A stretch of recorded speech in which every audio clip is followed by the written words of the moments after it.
The stench hit Dr. Sarah Mitchell before she saw the conditions, a mixture of unwashed bodies, industrial chemicals, and the metallic tang of blood that spoke of injuries left untreated for far too long. She pulled her respirator tighter as she followed the rescue team deeper into the abandoned mining complex on Kepler 438b, her xenobiology training helping her identify the various atmospheric toxins that would have made this environment barely survivable for most species. "How many?" she asked Captain Torres, the gruff military officer leading the humanitarian mission that had taken 3 months to organize and execute. 43 confirmed living beings, various species, he replied, his voice muffled by his own protective gear. Some in worse condition than others. The corporate bastards who ran this operation scattered when our fleet showed up, but they left behind plenty of evidence of what they've been doing. Sarah had read the intelligence reports during the long journey to this remote mining world, but seeing the reality of illegal forced labor operations was always worse than the sanitized briefing suggested. As a specialist in xenobiological trauma recovery, she'd worked with survivors of various forms of exploitation across the galaxy, but each new case brought fresh horrors that tested her professional composure. The tunnel they followed descended deep into the planet's crust, carved from living rock by machinery that prioritized efficiency over safety. Emergency lighting cast everything in harsh shadows, and Sarah could see the places where the walls had been hastily reinforced after cave-ins that the mining operations owners had apparently considered acceptable losses. "Most of them are responding well to the rescue," Captain Torres continued as they approached the holding areas where the freed slaves were being processed. "Medical teams are treating malnutrition, injuries, exposure to toxic materials. Standard stuff for this kind of operation, unfortunately." "But?" Sarah prompted, hearing the hesitation in his voice. "There's one who's different. Been here longer than the others, according to what we can piece together. She won't respond to medical treatment, won't eat, won't speak. My team thinks she might be from some kind of noble family based on physical characteristics, but she acts like..." He paused, searching for words. "Like she's forgotten she's even a person." They passed cells that had been carved directly from the rock, their metal doors standing open now but still radiating the institutional cruelty of their design. Sarah's stomach tightened as she imagined beings locked in these spaces for years, existing in darkness broken only by the times they were dragged out to work in conditions that would have violated every civilized treaty about prisoner treatment. "Here," Captain Torres said, stopping before a cell that looked no different from the others. "She's in the back corner. Won't come out, won't let anyone approach. We've tried food, medical attention, even brought in translators for every language in our databases." Sarah peered into the dim space, her eyes adjusting to reveal a figure huddled against the far wall. The being was clearly female and humanoid in general structure, but there were subtle differences that marked her as non-human: elongated limbs, delicate bone structure, and what appeared to be bioluminescent markings along her skin that had faded to barely visible traces. But it was her condition that made Sarah's heart clench with professional fury. The alien's hands were a mass of scars and calluses that spoke of years handling rough materials without protection. Her hair, which might once have been silver or white, hung in matted tangles around a face that was gaunt with malnutrition. Most disturbing were her eyes. Large and what should have been luminously beautiful, but now holding the flat, empty stare that Sarah recognized as the hallmark of severe psychological trauma. "Hello," Sarah said softly, crouching at the cell entrance without entering the space. "My name is Sarah. I'm here to help." The alien, for Sarah was becoming convinced that this being's physiognomy suggested high genetic status among whatever species she belonged to, didn't react beyond a slight tensing that indicated awareness of the new presence. "I'm not going to hurt you," Sarah continued, keeping her voice low and calm. "No one is going to hurt you anymore. You're safe now."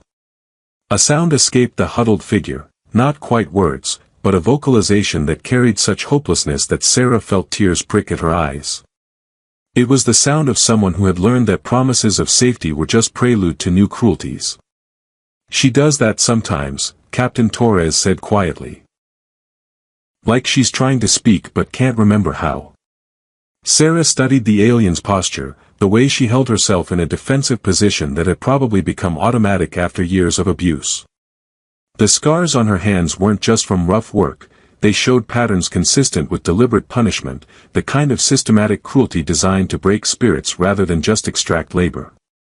What did they make her do? Sarah asked, though she suspected she already knew the answer. Best we can figure, she was assigned to the deep extraction teams.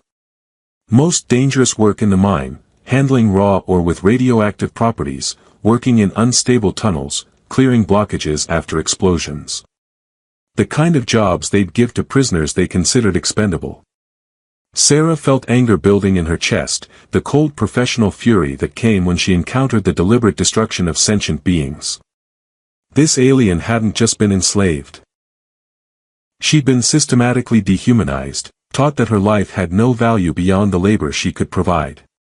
Has anyone tried to identify her species? Sarah asked. If she's from a noble family like you suspect, there might be people looking for her. That's the problem, Captain Torres replied grimly. We think she's Etherian, but their home system was conquered by these same corporate raiders about 8 years ago. Most of the royal family was killed in the initial assault. If she's who we think she is, there might not be anyone left who remembers her. Sarah looked back at the huddled figure, seeing past the physical damage to glimpse what this being might once have been. Etherian nobility were known throughout the galaxy for their artistic achievements and philosophical wisdom, their society built around principles of beauty and intellectual refinement. To take someone from that background and force them into years of brutal physical labor wasn't just slavery. It was cultural genocide. I want to work with her, Sarah said with the quiet determination that Captain Torres had learned to recognize in specialists who'd found their mission. She's going to need specialized trauma therapy, probably for months or years. But I think she can be reached. What makes you so sure? Sarah pointed to something Captain Torres had missed. Scratched into the rock wall beside where the alien sat were faint patterns, barely visible geometric designs that had been carved with fingernails or small stones. They were crude and simple, but Sarah recognized them from her xenocultural studies as traditional Etherian artistic motifs. She's still creating art, Sarah said softly. Somewhere inside, the person she used to be is still fighting to survive. I just need to help her remember who she is. The alien in the corner shifted slightly, and for just a moment, Sarah thought she saw a flicker of something in those hollow eyes. Not hope yet, but perhaps the faintest possibility that hope might someday be possible again. The rehabilitation center on Luna Station was designed to be the antithesis of the industrial horror the rescued beings had endured, soft lighting that mimicked natural sunlight, living plants that provided both beauty and clean air, and private rooms that prioritized dignity and comfort over efficiency. But for the alien who had been designated as Patient 47 in the medical files, Sarah knew that even paradise could feel like a prison to someone who had forgotten what freedom meant. 3 weeks had passed since the rescue, and while most of the other survivors were making steady progress, eating regular meals, participating in group therapy sessions, even beginning to smile occasionally, Patient 47 remained locked in the protective shell that had kept her alive through 8 years of unimaginable cruelty. Her physical condition is improving, Dr. Chen reported during the weekly staff meeting, pulling up holographic displays of medical scans. Bone density is responding to treatment, respiratory function is clearing up, and we've managed to address most of the nutritional deficiencies. But she still won't eat unless the food is placed exactly 3 feet from her location and we leave her alone to consume it. Social interaction? Sarah asked, though she suspected she knew the answer. None. She acknowledges our presence but won't make eye contact with any human staff member. We tried bringing in some of the other Etherian survivors, but she actually became more distressed when they attempted to communicate with her. Sarah studied the medical data, but her attention was really focused on the behavioral notes that painted a picture of someone who had learned that survival required complete isolation from others. Patient 47, though Sarah refused to use that dehumanizing designation in her own thoughts, displayed all the classic symptoms of complex PTSD, but with cultural dimensions that made standard therapeutic approaches inadequate. She responds to her slave designation, Dr. Chen continued. If you call her Unit 47, she'll acknowledge commands. But any attempt to ask her name or treat her as an individual triggers what appears to be panic responses. Because for 8 years, individual identity was punished while slave compliance was the only way to avoid additional suffering, Sarah said, her anger at the unknown captors a constant low burn in her chest. They didn't just break her body, they systematically destroyed her sense of self. The other staff members nodded with the grim familiarity of people who dealt with the aftermath of deliberate cruelty on a regular basis. Luna Station's Rehabilitation Center had treated survivors from dozens of species and countless forms of exploitation, but there was something about this particular case that had affected everyone involved. I want to try a different approach, Sarah said. Instead of trying to break through her defenses, I want to work around them. Let her maintain the protective barriers she needs while we slowly rebuild the foundation underneath. What did you have in mind? Dr. Chen asked. Sarah pulled up her own files, displaying research she'd been conducting into Etherian cultural psychology. Their entire social structure is built around artistic expression as a form of identity. Names, family relationships, social status, everything is tied to the ability to create beauty. If we can help her rediscover that capacity, we might be able to reach the person she used to be. The first art therapy session was a disaster. Sarah had prepared a simple setup, clay, basic sculpting tools, and a quiet room with indirect lighting that wouldn't trigger the former slave's learned fear of bright illumination. When she brought the alien, she had to stop thinking of her as patient 47, had to find some way to acknowledge her personhood even if the patient herself couldn't. To the therapy room, the reaction was immediate and devastating. The moment she saw the clay and tools, the alien began to shake uncontrollably, backing against the wall with her scarred hands pressed against her face. The sounds she made weren't quite words, but Sarah's translator picked up fragments that seemed to be repetitions of "slaves don't make art" and "punishment for beauty." "It's okay," Sarah said quickly, moving to put the art supplies out of sight. "We don't have to do anything you don't want to do. You're safe here." But the damage was done. The alien spent the rest of the session huddled in the corner, occasionally whispering what sounded like apologies in a voice so broken that Sarah had to leave the room to compose herself before she could maintain professional objectivity.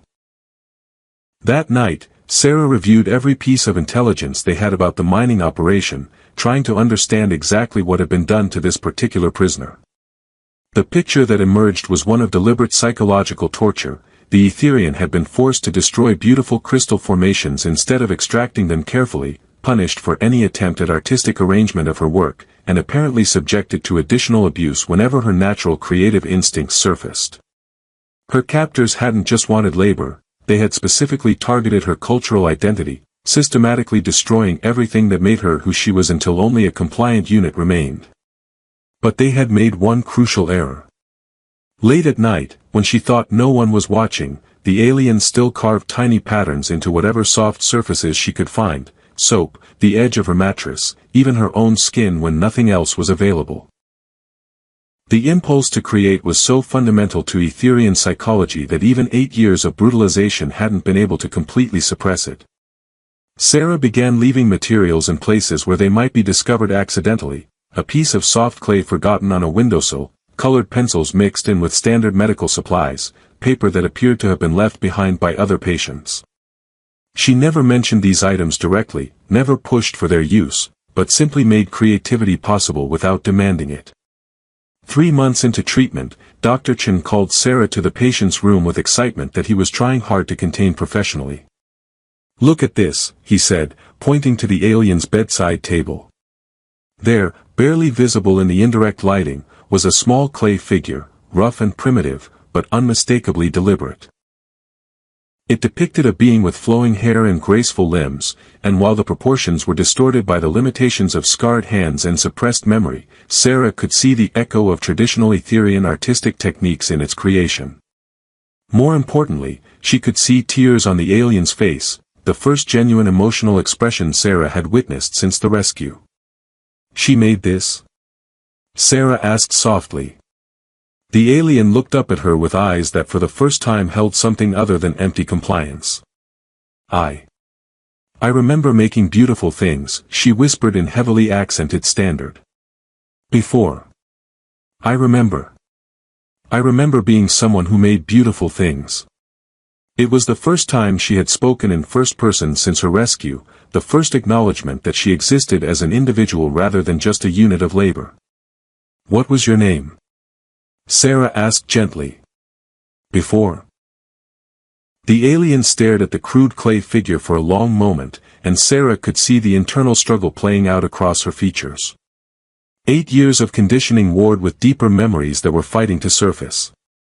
Lireleth, she finally whispered, the name emerging like a prayer. I was Princess Lireleth of the Etherian Star Kingdom. And I made beautiful things. The breakthrough was followed by what Sarah had learned to recognize as the inevitable backlash, periods when trauma survivors made progress only to retreat deeper into their protective shells as their minds struggled to process long-suppressed memories. For Princess Lireleth, the return of her name and identity triggered weeks of nightmares, panic attacks, and desperate attempts to return to the safety of being Unit 47. I shouldn't have remembered, she told Sarah during one of their sessions, her scarred hands trembling as she destroyed yet another clay sculpture she'd unconsciously begun creating. Slaves who remember who they were before get punished worse. They taught me that forgetting was safer. Sarah watched the destruction with practiced calm, understanding that this was part of the healing process even as it broke her heart to see beautiful art reduced to shapeless lumps. You're not a slave anymore, Lireleth. No one here will punish you for being who you are. But what if they come back? What if this is just another test, another way to hurt me for wanting things that slaves aren't supposed to want? The princess's bioluminescent markings, which had been slowly returning to their natural brilliance as her health improved, flickered with anxiety patterns that spoke of deep terror. Sarah had worked with enough trauma survivors to know that rational arguments about safety rarely helped when someone was trapped in emotional flashbacks. Instead, she focused on grounding techniques that could help Lireleth stay present in the moment rather than lost in memories of past suffering. Tell me 5 things you can see right now, Sarah said gently. Your brown hair. The plant in the corner with the green leaves. The window showing stars instead of rock walls. My hands, they're cleaner than they used to be.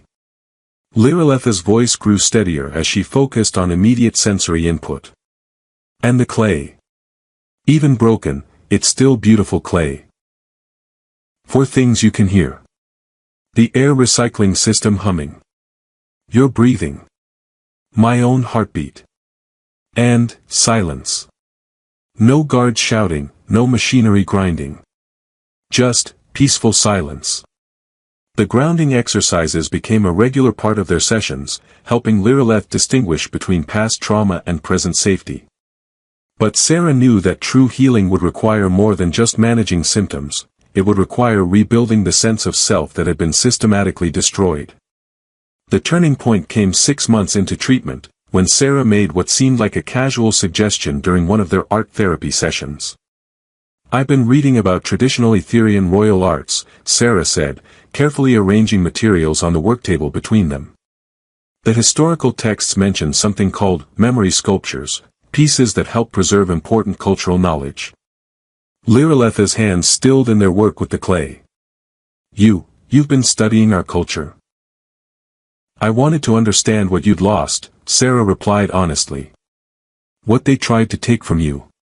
The memory sculptures were created by royal artisans to commemorate significant events or preserve stories for future generations.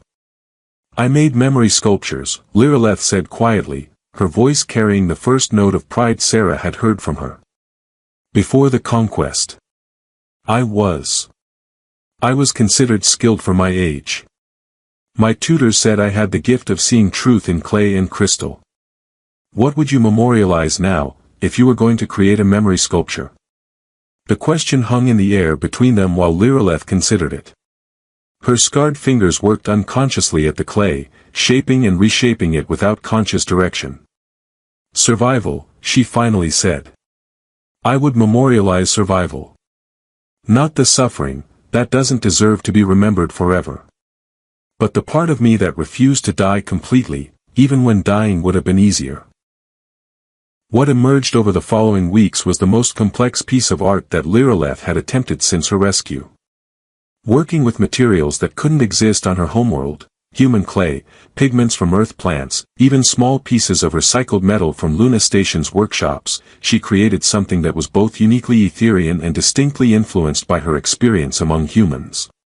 The sculpture depicted a figure emerging from darkness, one hand reaching toward light while the other still bore the marks of chains. But what made it extraordinary was the way Lireleth had incorporated traditional Etherian symbolism with entirely new artistic techniques born from her trauma and recovery. "It's not beautiful the way Etherian art is supposed to be beautiful," she explained to Sarah as she added the final details. "It's honest instead. It shows the ugly parts alongside the transcendent parts, and somehow that makes it more true than anything I created before." Dar. Chen and the other staff members were invited to view the completed piece, and Sarah watched their faces as they recognized that they were seeing not just artistic achievement, but psychological healing made manifest. The broken slave who had cowered in a corner of a mining cell had transformed into someone who could look directly at her own suffering and transform it into something meaningful. "I want to show this to the other survivors," Lireleth said, a request that would have been impossible months earlier when she couldn't bear to be in the same room with other Etherians. "Not to make them sad, but to show them that we can make something beautiful from what was done to us." The informal exhibition that resulted became a turning point not just for Lireleth, but for many of the other trauma survivors at the rehabilitation center. Seeing one of their own transform suffering into art gave them permission to begin their own creative exploration of their experiences. But for Sarah, the most significant moment came when Lireleth approached her after the exhibition with a proposal that demonstrated how completely her sense of agency had returned. "I want to testify," the princess said with quiet determination. "In the War Crimes Tribunal against the mining operation. I want to tell the court not just what they did to our bodies, but what they tried to do to our souls." "Are you sure you're ready for that?" Sarah asked, knowing how difficult it would be for Lireleth to face legal questioning about her experiences. "I may never feel ready," Lireleth replied, her bioluminescent markings now pulsing with the confident patterns that Sarah recognized as indicators of resolved decision-making. "But I am healed enough to choose courage over safety. And I think that choice is what makes someone truly free." Sarah looked at the princess, no longer a broken slave, but not quite the person she had been before her captivity either. Lireleth had become something new, someone who had endured the worst that sentient beings could do to each other and emerged with her capacity for beauty not just intact, but enhanced by her understanding of how precious and fragile such beauty could be. "Then we'll prepare you for testimony," Sarah said. "And I'll be there with you every step of the way." The smile that Lireleth gave her in response was the most beautiful thing Sarah had ever seen, not because it was perfect, but because it was real, hard-won, and absolutely unbreakable. The Galactic War Crimes Tribunal on Centauri Station was designed to intimidate, massive chambers with holographic displays that could present evidence from across the known galaxy, judges from 12 different species, and security protocols that reminded everyone present that they were dealing with crimes that threatened interstellar peace. But as Princess Lireleth entered the witness chamber, Sarah noticed that her friend's bioluminescent markings were pulsing with the steady, confident patterns that indicated not just resolved determination, but something approaching regal authority. 18 months had passed since that first breakthrough in the art therapy room, and the transformation was remarkable. Lireleth still bore the physical scars of her ordeal, the damaged hands, the faint marks on her skin from toxic exposure, but she carried them now like badges of honor rather than shame. Her hair had been restored to its natural silver brilliance, and she wore robes that blended traditional Etherian design with new patterns of her own creation. "State your name for the tribunal record," requested Judge Vex High, the Centaurian jurist presiding over the proceedings. "I am Princess Lireleth, daughter of the late King Theron, heir to the Etherian Star Kingdom, and survivor of 8 years of illegal enslavement." Her voice carried across the chamber with absolute clarity, and Sarah felt pride swell in her chest as she watched her friend claim every aspect of her identity without hesitation. The defense attorney, a human corporate lawyer who specialized in minimizing liability for industrial accidents, leaned forward with the aggressive posture that Sarah had learned to recognize as prelude to victim-blaming tactics. "Your Highness," he said with false deference, "isn't it true that you were treated according to standard labor protocols for prisoners of war? That your experiences were unfortunate but legal under the combat salvage statutes?" Sarah tensed, knowing how this line of questioning was designed to make survivors feel complicit in their own suffering. But Lyriletha's response demonstrated just how completely she had reclaimed her agency.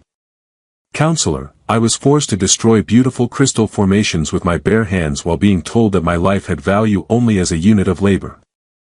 I was denied medical treatment for injuries, given contaminated food that caused illness, and subjected to psychological torture designed to break my cultural identity."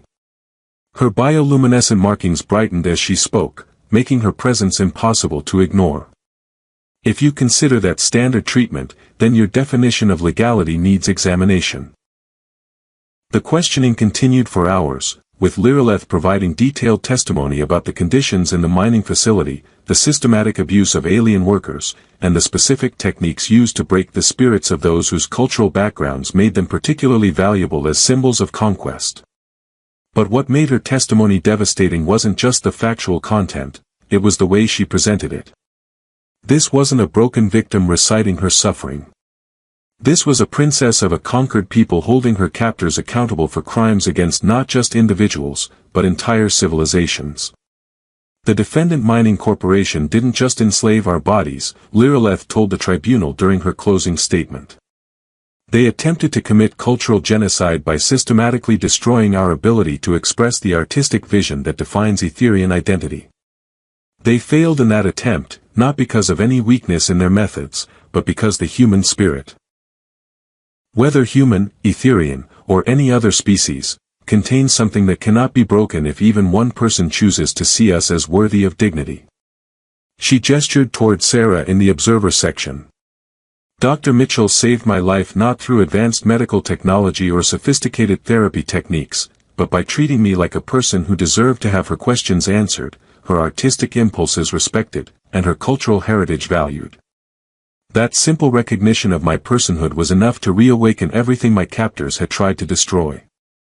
The tribunal's verdict was unanimous: the mining corporation was guilty of crimes against sapient dignity, slavery, and cultural genocide. The financial penalties were severe enough to bankrupt the operation, and the individual corporate officers were sentenced to terms that would effectively end their freedom. But for Lyrileth, the true victory was what came next.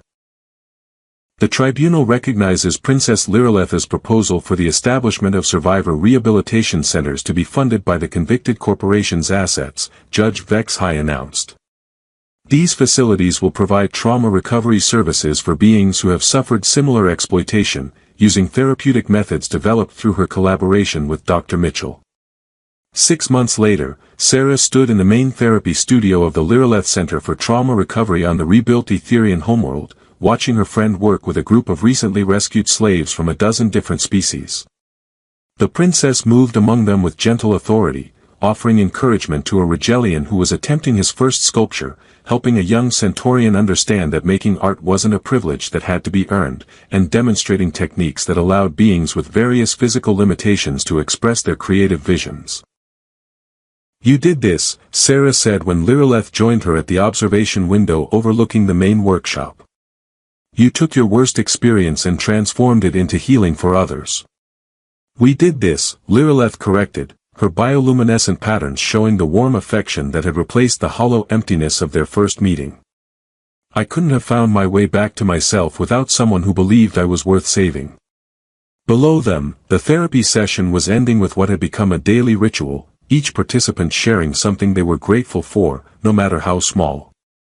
Sarah listened to voices speaking in a dozen languages expressing appreciation for simple things: clean water, soft bedding, the freedom to ask questions, the right to make art that served no purpose except beauty. "I've been thinking," Lyrileth continued, "about expanding the program. There are corporate prisons throughout the galaxy, extraction operations that exploit beings from conquered worlds. If we could identify them before the damage becomes as severe as what happened to me." Sarah smiled, recognizing the visionary thinking that had probably made Lireleth an effective princess even before her ordeal. "You're talking about prevention as well as treatment." "I'm talking about making sure that what happened to me never happens to anyone else," Lireleth replied with the quiet intensity that marked her most important decisions. "The tribunal ruling established legal precedents, but law alone doesn't protect people. We need to create systems that recognize the warning signs and intervene before trauma becomes the only story survivors can tell about themselves." As they walked through the center, Sarah marveled at what had been built in less than 2 years.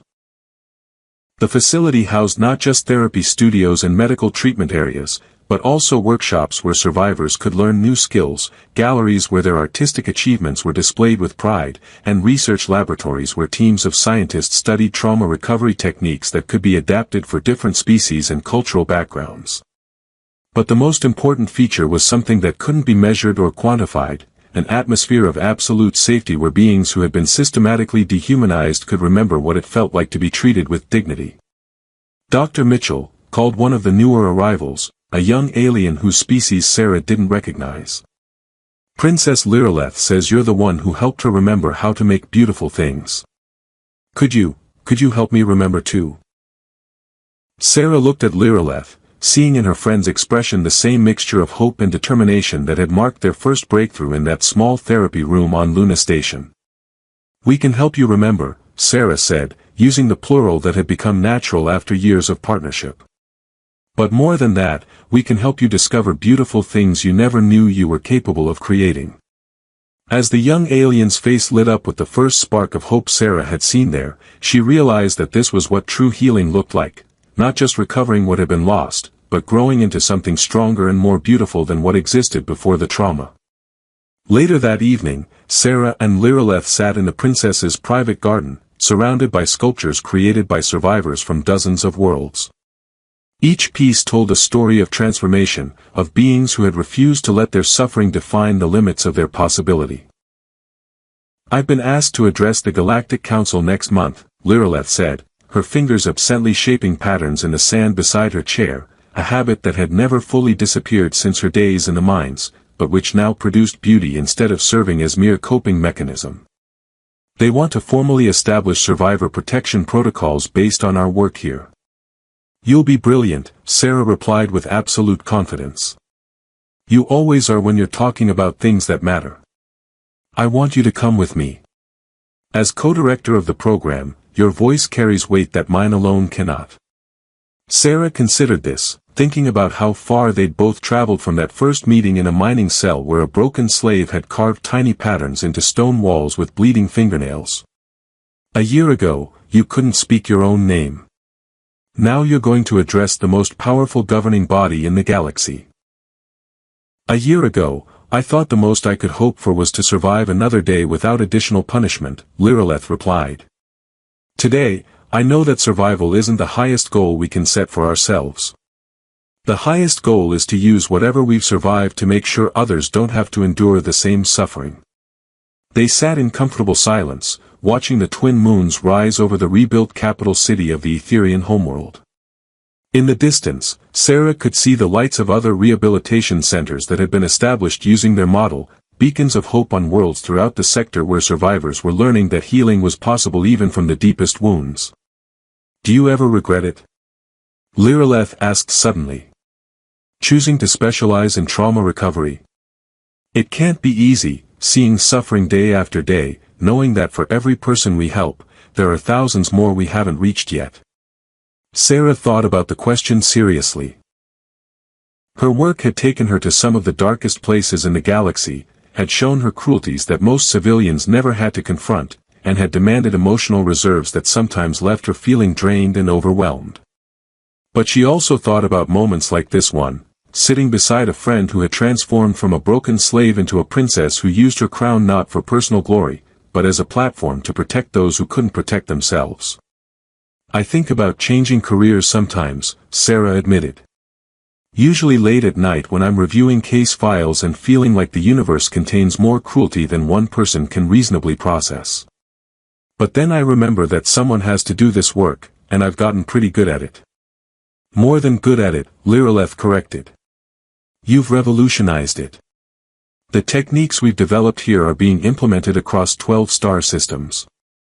You've changed how the galaxy thinks about trauma recovery. We've changed it, Sarah corrected. I brought the clinical knowledge, but you brought something more important, proof that healing is possible even from the worst experiences imaginable. Lyriletha's bioluminescent markings pulsed with patterns that Sarah had learned to recognize as deep contentment mixed with purpose. It was the glow of someone who had found meaning not despite their suffering, but because of what they had chosen to do with it. I have one more surprise, Lyrileth said, producing a small wrapped package from the folds of her robes. I've been working on this for months, but I wanted to wait until I was sure it properly captured what I wanted to say. Sarah unwrapped the gift carefully, revealing a small sculpture that took her breath away. It was carved from Etherian crystal but incorporated elements that were distinctly human. Representations of earth plants, human hands reaching toward alien ones, and symbols that seemed to blend the artistic traditions of both their species. It's a memory sculpture, Lyrileth explained. But instead of commemorating the past, it's preserving the future we're building together. A record of what becomes possible when someone chooses to see strangers as worthy of dignity and respect. Sarah held the sculpture up to catch the moonlight, watching as it cast patterns that seemed to dance between human and Etherian artistic traditions. It was beautiful in ways that neither culture could have achieved alone, a perfect representation of what they had accomplished together. Thank you, she said simply, knowing that the gift represented far more than artistic achievement. It was a symbol of friendship that had transcended species barriers, professional relationships, and even the trauma that had brought them together. Thank you, Lyrileth replied, for seeing a princess in a broken slave, and for believing that broken things can be made beautiful again.